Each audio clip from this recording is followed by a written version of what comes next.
Hi guys, this is Foundations of Algebra on Thursday, April 9th. We're continuing our unit here on algebraic thinking, and our focus is on organizing the material that they give us and keeping track of information. I suggest that you have a sheet of paper or your workbook in front of you as we go through this, and I'm going to show you, we're going to turn in homework just a little bit differently this time, this week, and so I'll show you how to do that at the end of our video today. All right, so our problems today look a little different than the ones we've been working with.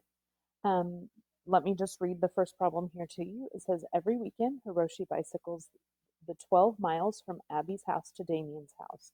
On his way, he passes Ben's house and then Carla's.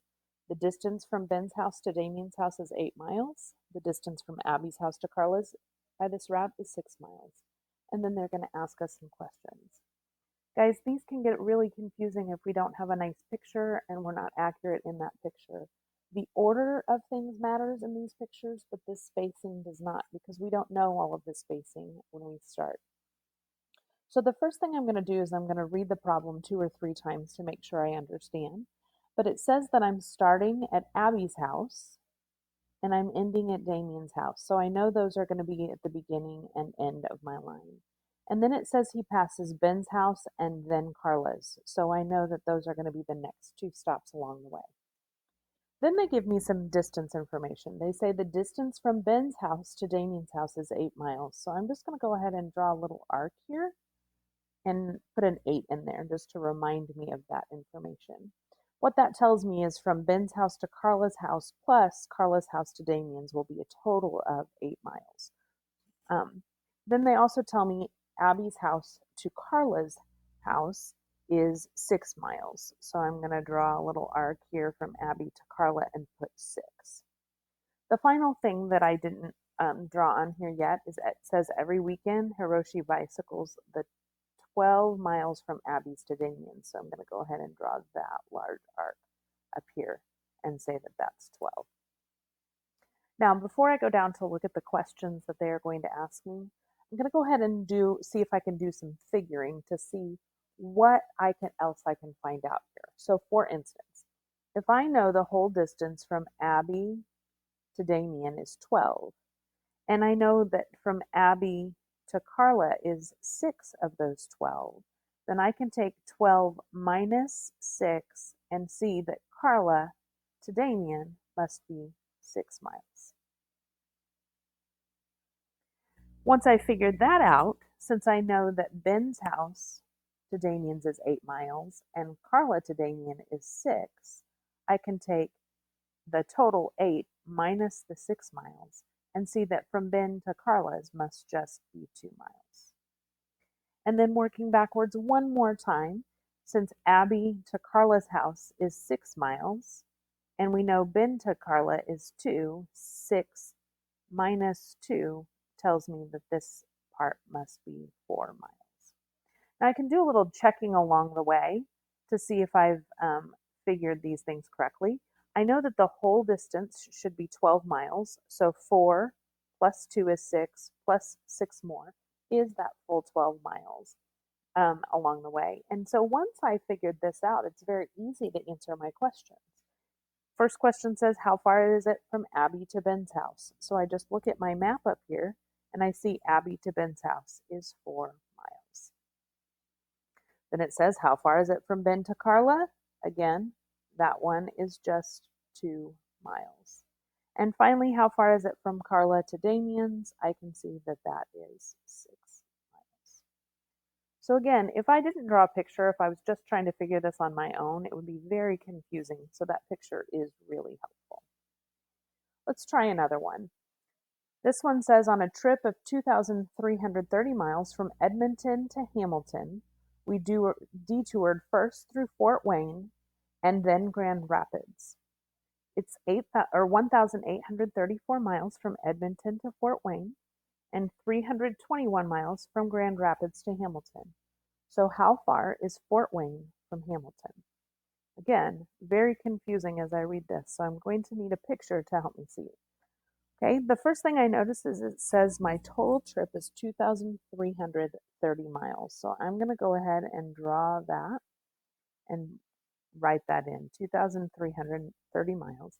It says I'm going from Edmonton out here to Hamilton, so I'm going to go ahead and fill that in. Then it says we first detoured through Fort Wayne, so that must be the first stop. Then Grand Rapids, we see that already on the map. And then we're going to start filling in some more distances. So it says it's 1,834 miles from Edmonton to Fort Wayne. So this distance right here is 1,834 miles. Pretty large distance there. Then it says from 321 miles from Grand Rapids to Hamilton. So that's over here. So how far is Fort Wayne from Hamilton? So what I'm looking for is this distance here. That's what I need to find. But in order to find that, I need to know this distance from Fort Wayne to Grand Rapids. So guys, there's really several ways that I can do this, but I can see that Edmonton to Fort Wayne plus Fort Wayne to Grand Rapids plus Grand Rapids to Hamilton should get me a total of 2,330. So when I look at that, I can see that I know one distance is 1,834. I'm missing a distance, and then I know I'm adding 321, and I should get 2,330. So if I combine the two distances that I know, 1,834 and 321, I get 2,155. And 2,155 plus some question mark should equal 2,330. And so to figure that out, I'm just going to do the inverse or subtract. I'm going to subtract 2,155 from each side. And I'm going to get that questionable distance there, the one that I'm not sure what it is yet. I'm going to find that that is 175 miles. So now, if I want to know the distance from Fort Wayne to Hamilton, I just need to add those two distances together, 175 plus 321.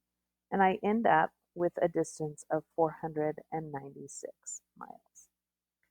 Now, guys, what I just showed is not the only way to figure this out, and so you may do some different figurings, but you should find that that distance is 496 miles. All right, so that's what our work is going to look like today, but I wanted to show you just to make sure that we're all on the same page, and because we are changing a few things, I wanted to show you a little bit of what this is going to look like. So when you go to Google Classroom today, what you should see under the Stream column is you should see a to-do list. It says watch an Edpuzzle video and then complete the 7.4 workbook pages. We're doing this today through a clickable form and submitting it on Google Classroom. So we're going to now come up here to the Classwork tab. And when we go to the Classwork tab, you're going to see the Edpuzzle video that you need to go ahead and watch.